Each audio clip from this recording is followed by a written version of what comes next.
Jesus Nazareno, sinasamba ka namin, pinipinto ka namin, aral mo ang aming buhay at kaligtasan.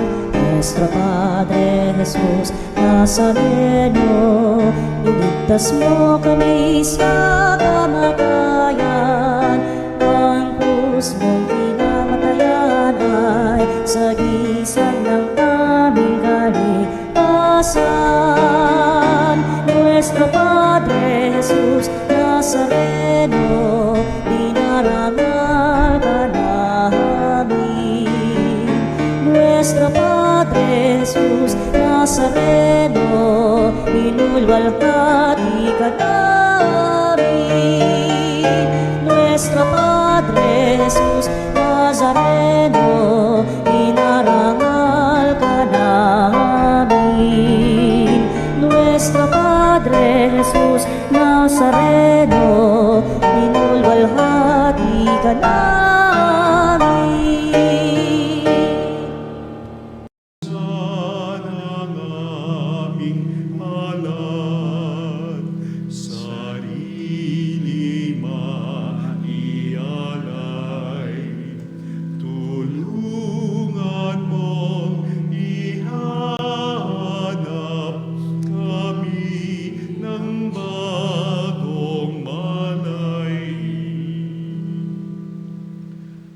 Sa ngalan ng Ama at ng Anak at ng Espiritu Santo. Amen. Ang pagpapala ng ating Panginoong Jesucristo, ang pag-ibig ng Diyos Ama, at ang pakikipagkaisa ng Espiritu Santo naway sumainyong lahat. At sumayo rin. Mga kapatid, muli na naman tayong tinipon ng Diyos bilang isang sambayanan. Sa pagkakataong ito ay ating balikan ang ating mga pagkukulang sa Diyos, sa mga pagkakataon na hindi tayo naging tapat sa ating buhay bilang mga Kristiyano, at humingi tayo ng patawad. Inaamin ko Sa makapangyarihang Diyos at sa inyo mga kapatid, na lubha ako nagkasala sa isip, sa salita at sa gawa, at sa aking pagkukulang, kaya sinasamo ko sa mahal na Birheng Maria, sa lahat ng mga anghel at mga banal, at sa inyo mga kapatid na ako'y ipanalangin sa Panginoong ating Diyos. Kaawaan tayo ng makapangyarihang Diyos, patawarin tayo sa ating mga kasalanan, at patubayan tayo sa buhay na walang hanggan. Amen. Panginoon, kaawaan mo kami. Panginoon, kawaan mo kami. Kristo, kaawaan mo kami. Kristo, kawaan mo kami. Panginoon, kaawaan mo kami. Panginoon, kawaan mo kami. Manalangin tayo. Ama naming makapangyarihan, ipagkaloob mong kami maging handa para sa Pasko ng pagkabuhay ng iyong anak, upang ang aming inakong kusang pagtitiis ay magbunga ng wagas na pagmamalasakit sa pamamagitan ni Jesucristo, kasama ng Espiritu Santo, magpasawalang hanggan. Amen. Pagbasa mula sa aklat ni Propeta Ezekiel. Sinasabi ng Panginoon, kung ang isang taong masama ay tumalikod sa kanyang kasamaan, sumunod sa aking mga tuntunin at gumawa ng mabuti, siya ay mabubuhay. Kakalimutan na ang lahat ng nagawa niyang kasalanan at mabubuhay siya dahil sa kabutihang ginawa niya sa bandang huli. Hindi ko ikinasisiya ang kamatayan ng masama, sabi pa ng Panginoon. Ang ibig ko nga, siya ay magsisi at magbagong buhay. Ngunit kung ang isang taong matuwid ay magpakasama at gumawa ng mga kasuklam-suklam na gawain, hindi siya mabubuhay. Mamamatay siya dahil sa kanyang pagtataksil at sa kasalanang nagawa. Mawawalan ng kabuluhan ang lahat ng kabutihang ginawa niya noong una. Marahil ay sasabihin ninyong hindi tama itong ginawa-gawa ko. Makinig kayo, mga Israelita. Matuwid ang aking tuntunin, ang pamantayan ninyo ang baluktot. Kapag ang isang taong matuwid ay nagpakasama, mamamatay siya dahil sa kasamaang ginawa niya. At ang masamang nagpakabuti at gumawa ng mga bagay na matuwid ay mabubuhay. Dahil sa pagtalikod sa nagawa niyang kasamaan nung una, mabubuhay siya, hindi mamamatay. Ang salita ng Diyos. Salamat sa Diyos. Hiling namin yung limutin, tanang kasalanan namin. Hiling namin yung limutin tanang kasalanan namin. Sa gitna ng paghihirap, tinawag ko'y Panginoon. Panginoon, ako'y dinggin pagka ako'y tumataghoy. Dinggin mo ang pagtawag ko't paghingi ng iyong tulong. Hiling namin yung limutin tanang kasalanan namin.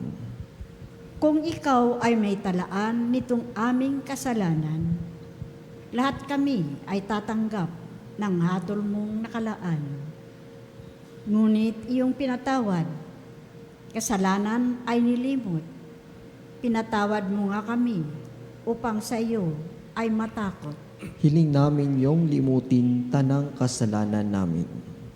Sabit akong naghihintay sa tulong mo, Panginoon, pagkat ako'y may tiwala sa pangako mong pagtulong. Yaring aking pananabik, Panginoon, ay higit pa sa serenong naghihintay ng pagsapit ng umaga. Hiling namin yung limutin tanang kasalanan namin. Magtiwala ka, Israel. Magtiwala ka sa iyong Diyos. Matatag at di kukupas ang pag-ibig niyang dulot. Lagi siyang naghahandang sa sinuman ay tumubos. Ililigtas ang Israel, yaong kanyang mga hiram. Ililigtas niya sila sa kanilang kasalanan. Hiling namin yung limutin tanang kasalanan namin. Papuri sa'yo, Panginoon Jesucristo, Hari ng walang hanggang kabutihan. Papuri sa'yo, Panginoon Jesucristo, Hari ng walang hanggang kapurihan.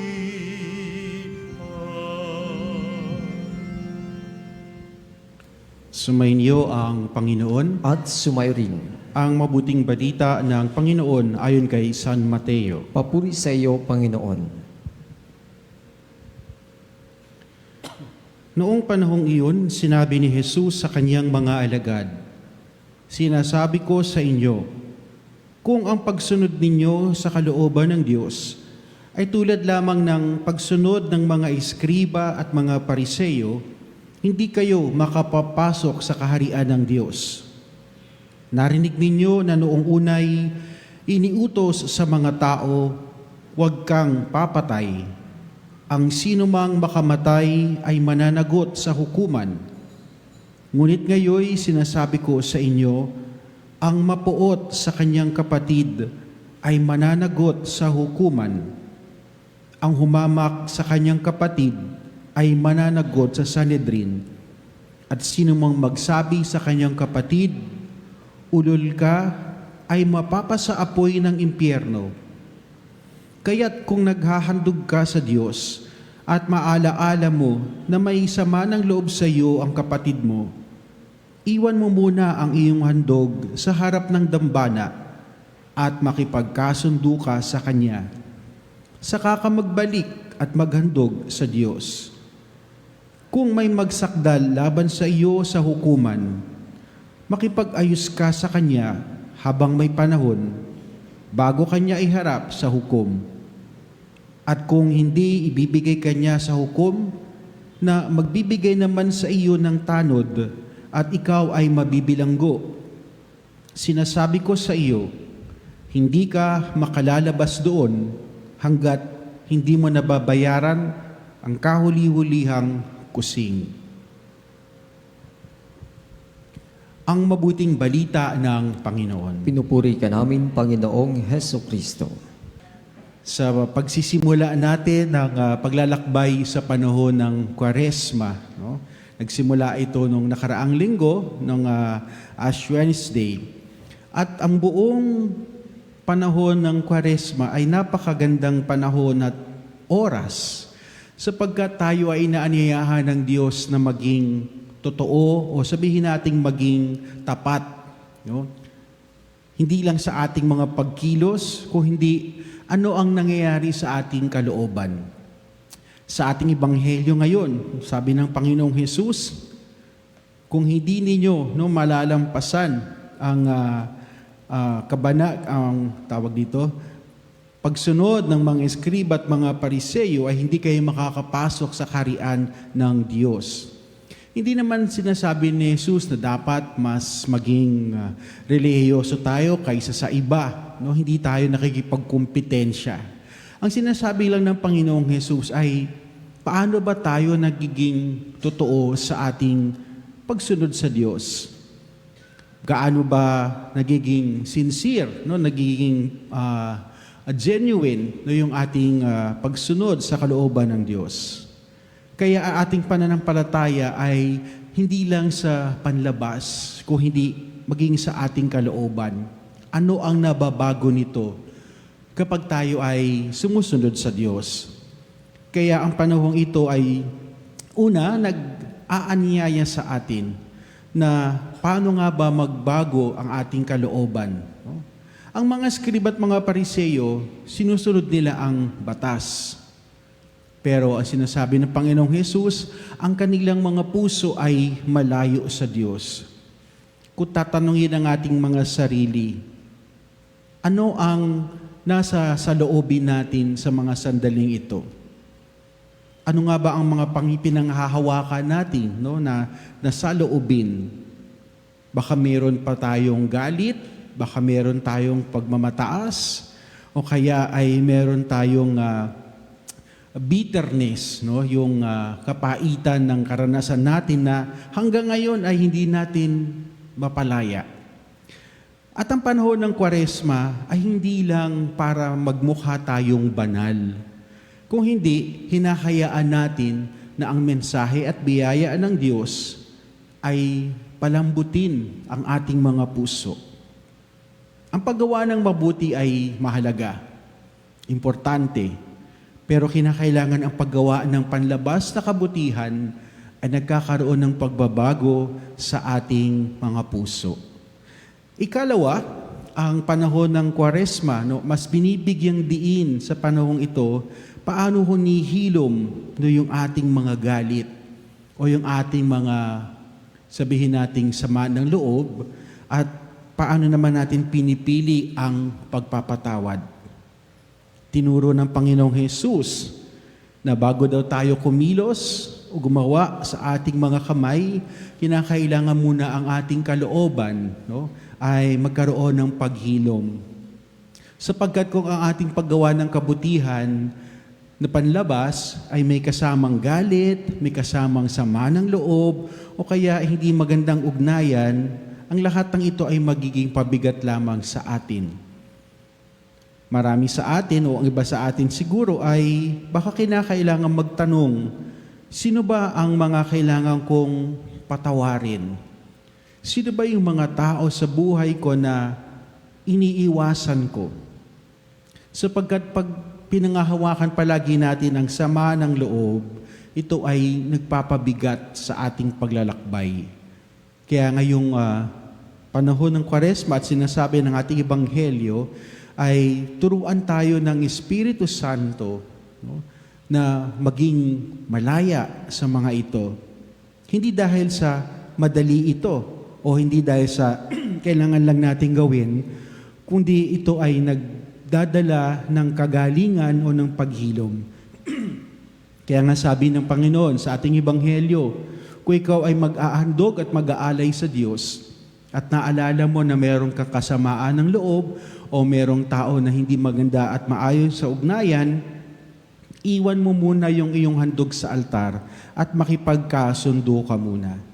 Sapagkat mas niloloob ng Diyos ang isang ugnayan na may paghilom kaysa sa mga ritual at panlabas na mga gawain. Ngayong panahon ng Kwaresma ay mas binibigyan din ang panalangin, ang pag-aayuno at ang pagbibigay. Ang pagbibigay hindi lang material na bagay, kundi pagbibigay ng ating kalooban, pagbibigay ng pagpapatawad na siyang magbubunsod sa atin para tayo ay magmahal at makipagkasundo sa ating kapwa. Kaya ngayong araw na to, yan ang magandang hamon at paanyaya sa atin ng Ebanghelyo, na hilumin ang anumang sama ng loob na mayroon tayo at piliin natin ang magpatawad, sapagkat ito ay hindi naghihintay, no? Kumbaga, tayo ang magdedesisyon, tayo ang magkikilos o tayo ang gagawa. Bagamat hindi sinasabi ng Diyos na ora-orada, kasi ito ay isang proseso, ito ay isang paglalakbay. Kinakailangan lang nating simulan sa mga maliliit, no, na pagpapalaya sa ating sarili hanggang sa makamtan natin ang tunay na diwa ng paghilom at kagalingan, hindi lang ng ating kalooban, kung hindi ang paghilom ng ating ugnayan sa Diyos at ugnayan sa ating kapwa.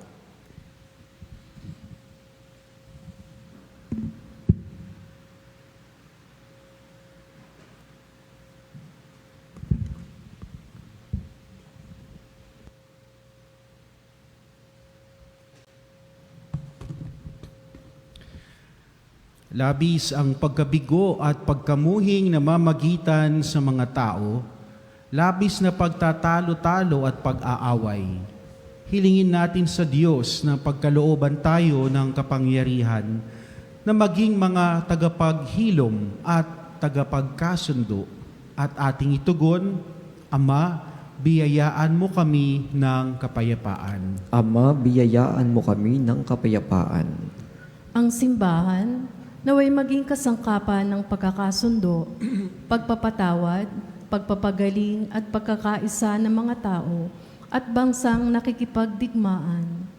Manalangin tayo sa Panginoon. Ama, biyayaan mo kami ng kapayapaan. Ang mga pinuno ng pamahalaan, naway magpasimula ng mga proyektong magtataguyod ng katarungan, kapayapaan at pagkakaisa sa mga tao. Manalangin tayo sa Panginoon. Ama, biyayaan mo kami ng kapayapaan. At inuwang iwasan ang paghihiganti, karahasan at pag-aaway na bunga ng hidwaan, ideolohiya o pananampalataya. Manalangin tayo sa Panginoon. Ama, biyayaan mo kami ng kapayapaan. Tayong lahat naway matutong magpatawad mula sa puso. Manalangin tayo sa Panginoon. Ama, biyayaan mo kami ng kapayapaan. Ang mga may karamdaman sa isip at katawan, naway magtamo ng kagalingan ng Espiritu sa pamamagitan ng pagpapatawad. Manalangin tayo sa Panginoon. Ama, biyayaan mo kami ng kapayapaan. Sa ilang sandali ng katahimikan, ipanalangin natin ang kagalingan at natatanging kahilingan ng mga Eucharistic advocates.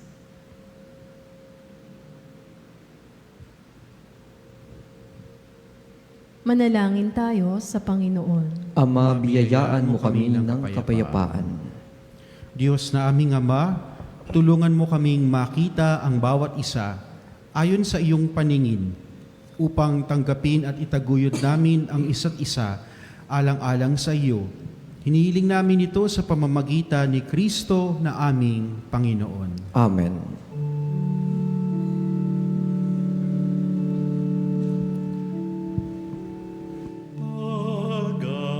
Pag-aalay namin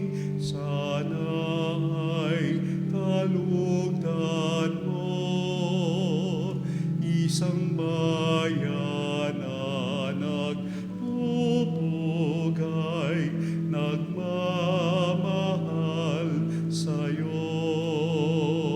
Saan yun itong tinapay na nagdudulot ng buhay?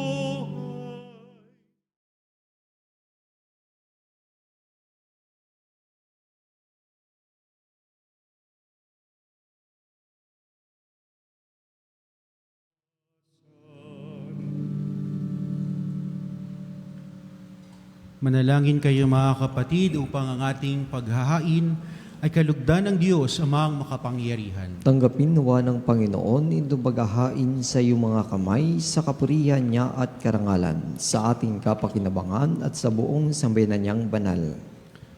Ama naming lumikha, tanggapin mo ang aming mga alay na niloob mong magdulot ng iyong pakikipagtipan upang ito ay aming mapakinabangan bilang tagapagbigay ng iyong paglingap at pagmamahal sa pamamagitan ni Jesucristo kasama ng Espiritu Santo magpasawalang hanggan. Amen. Sumainyo ang Panginoon. At sumairin. Itaas sa Diyos ang inyong puso at diwa. Itinas na namin sa Panginoon. Pasalamatan natin ang Panginoong ating Diyos. Marapat na siya ay pasalamatan. Ama naming makapangyarihan, tunay ngang marapat na ikaw ay aming pasalamatan sa pamamagitan ni Jesucristo na aming Panginoon. Sa pagbabakasakali mong kami bubuti, isinugo mo si Jesucristo upang pangunahan kami. Bilang pagsunod sa iyong atas na bigay, ipinahayag ng iyong anak ang iyong kalooban na ang mga api at dukha ay kanyang damayan. Ngayon ang iyong inihahandog ang pagkakataong aming maisaloob ang kanyang ganap at kusang paglilingkod upang sa iyo'y lagi kaming makasunod. Kaya kaisa ng mga anghel na nagsisiawit ng papuri sa iyo nang walang humpay sa kalangitan, kami nagbubunyi sa iyong kadakilaan. Santo, Santo, Santo, Panginoong Diyos ng mga hukbo, napupuno ang langit at lupa ng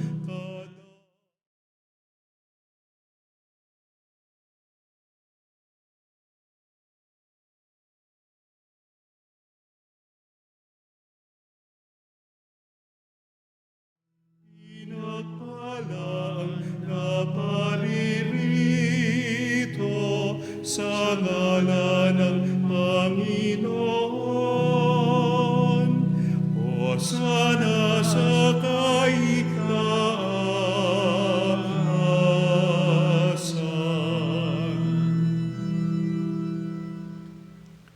Ama naming banal, ikaw ang bukal ng tanang kabanalan.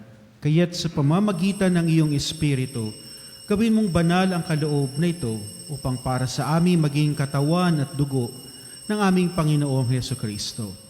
Bago niya pinagtiis ang kusang loob na maging handog, hinawakan niya ang tinapay, pinasalamatan kanya, pinaghati-hati niya iyon, iniabot sa kanyang mga alagad at sinabi, "Tanggapin ninyong lahat ito at kanin.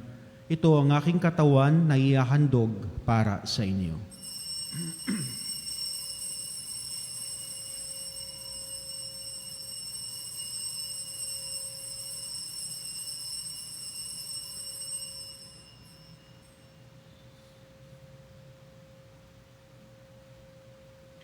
Gayun din naman noong matapos ang hapunan, hinawakan niya ang kalis. Muli kanyang pinasalamatan, iniabot niya ang kalis sa kanyang mga alagad at sinabi, "Tanggapin ninyong lahat ito at inumin. Ito ang kalis ng aking dugo, ng bago at walang hanggang tipan. Ang aking dugo na ibubuhos para sa inyo at para sa lahat. Sa kapagpapatawad ng mga kasalanan, gawin ninyo ito sa pag-alala sa akin."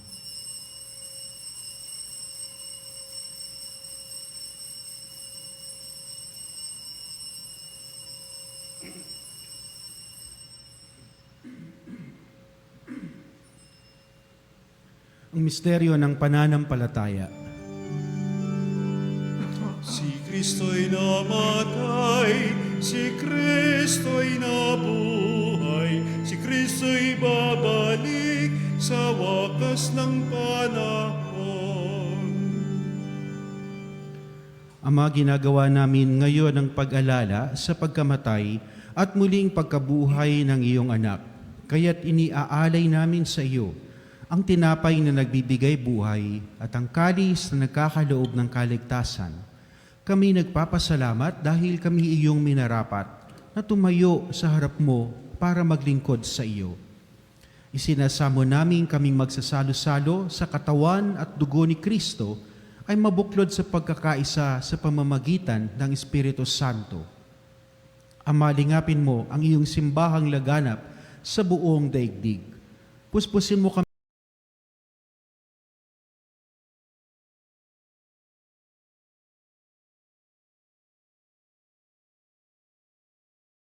ng obispo at ng tanang kaparian. Alalahanin mo rin ang mga kapatid naming nahimlay na may pag-asang sila'y muling mabubuhay, gayon din ang lahat ng mga pumanaw.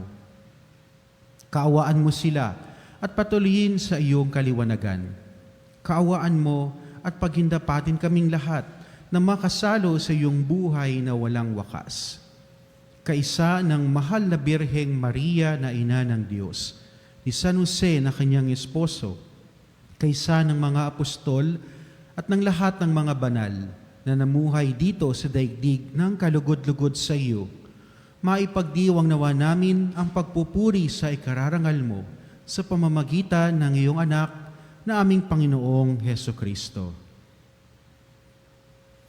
Sa pamamagitan ni Kristo, kasama niya at sa Kanya, ang lahat ng parangal at papuri ay sa iyo, Diyos amang makapangyarihan, kasama ng Espiritu Santo, magpasawalang hanggan. Amen. Amen. Amen.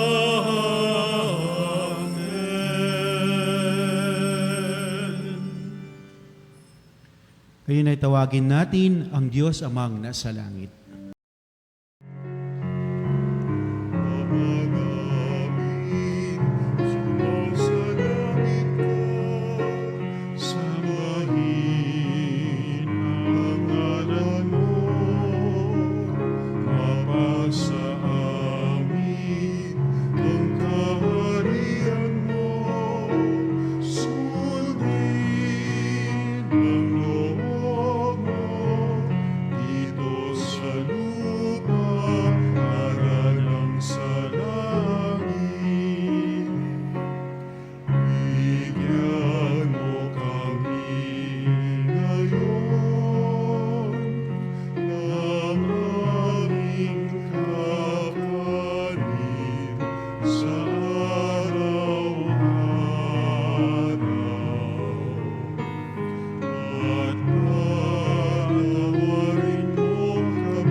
Hinihiling namin kami iadya sa lahat ng masama, pagkalooban ng kapayapaan araw-araw, iligtas sa kasalanan at ilayo sa lahat ng kapahamakan, samantalang aming pinananabikan ang dakilang araw ng pagpapahayag ng tagapagligtas naming si Yesu Kristo. Sapagkat iyo ang kaharian, kapangyarihan at ang kapurihan magpakailanman. Amen.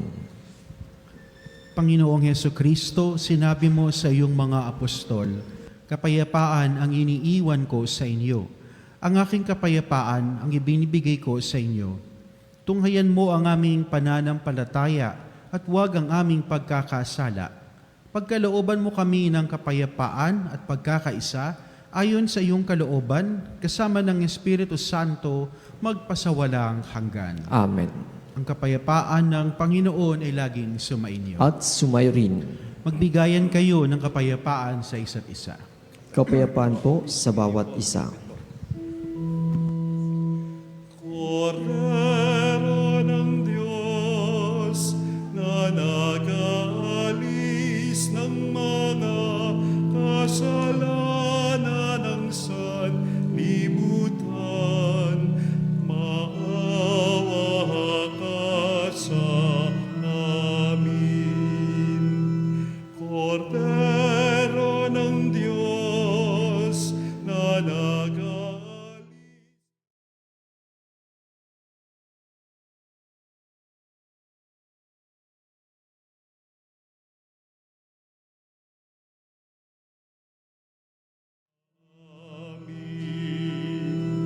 Kordero ng Diyos na nag-aalis ng mga kasalanan ng sanlibutan, ipagkaloob mo sa amin ang kapayapaan.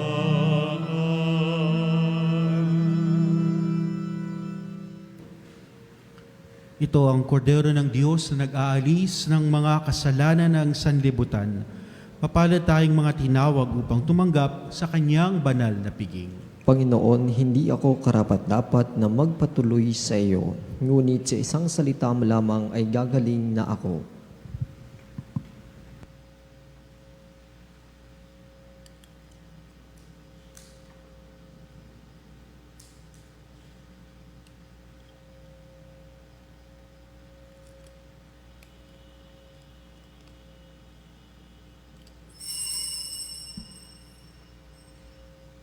Mga kapanalig, ating dasalin ang komunyong espiritual. O Jesus, nananalig ako sa pananahan mo sa kabanal-banalang sakramento. Minamahal kita higit sa lahat at hangad ka ng aking kaluluwa. Hindi ko man matatanggap ngayon ang iyong katawan at dugo, inaasahan ko na patuloy kang mamumuhay sa aking puso. Naniniwala ako na narito ka at kaisa ka ng aking buong pagkatao. Huwag mong ipahintulot na mawalay ako sa iyo. Amen. Panalangin sa karangalan ng Nuestro Padre Jesus Nazareno. O Jesus Nazareno, katamis-tamisan naming manunubos, sa harap mo ngayon naririto kami't nangangayupapa at nagsisisi ng taos-puso sa aming pagiging walang turing sa iyo at paglimot sa di mabilang na mga biyaya mo, lalong-lalo na yaong mahalagang biyaya ng pagtutubos. Dinaramdam namin at pinagsisisihang labis, Panginoon ko, ang pagkakasala namin sa iyo. Ikinalulungkot namin ang pagiging dahilan ng pagpapasan mo ng krus na iyan sa gitna ng mga hirap at kapaitan, hanggang sa inihandog mo ang iyong buhay sa bundok ng Kalbaryo, sa pagkaibig mo lamang na matubos kami at ang sangkatauhan mula sa sala. Pakabanalin mo, O Panginoon, ang aming pagnanais at ipagtanggap mo sa amin ang iyong biyaya. Maging tagapamagitan nawa ang iyong ina, ang kalinis-linisang Birheng Maria.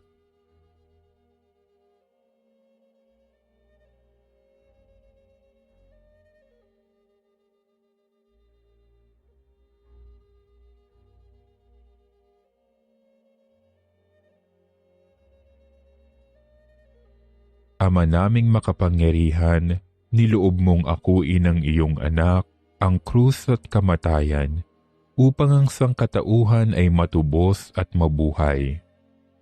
Ang pag-ako namin sa krus at kamatayan dito sa lupa ayon sa diwa ng pagsunod sa iyong loob na ginanap ng iyong anak, ay magpagindapat nawa naming kamtin ang lubos na katubusan at pagkabuhay sa iyong piling sa pamamagitan ni Hesukristo kasama ng Espiritu Santo, magpasawalang hanggan. Amen. Nuestro Padre Jesus Nazareno, Panginoon namin at Diyos, kaawaan mo kami. Manalangin tayo. Ama naming mapagmahal, ang banal na pakikinabang namin ngayon ay magdulot nawa ng kagalingang sa amin nauukol at pagkadalisay ng aming makasalanang kahapon.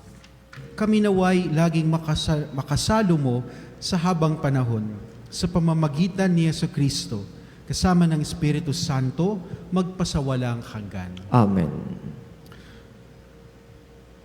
Mga kapanalig, inaaniyahan po kayong lahat sa mas malalim na panalangin at pagdinilay ngayong panahon ng Kwaresma. Sa mga nais mag-alay ng mga panalangin, tumawag lamang po sa Religious Department 8925-7931, Local 129-131-137. O mag-text sa 0917-631-4589 at hanapin lamang si Miss Rene Jose o si Miss Ali Nahe at maging isang Veritas Eucharistic Advocate para sa Lent Easter Celebration. Maraming salamat po. At ganoon din po sa mga naging katuwang natin sa himpilan, sa atin pong mga nakasama na nagsimba ngayon at sa lahat po ng nakiisa sa mga live stream mass. Maraming salamat po. At patuloy ang ating panalangin lalo na sa mga may sakit at mga may karamdaman. Sumainyo ang Panginoon. At sumairin. At pagpalain kayo ng buong may kapal sa ngalan ng Ama at ng Anak at ng Espiritu Santo. Amen. Humayo kayo at patuloy na mahalin at paglingkuran ang Panginoon. Salamat sa Diyos. Walang sino man ang nabubuhay para sa sarili lamang. Walang sino man ang namamatay para sa sarili lamang.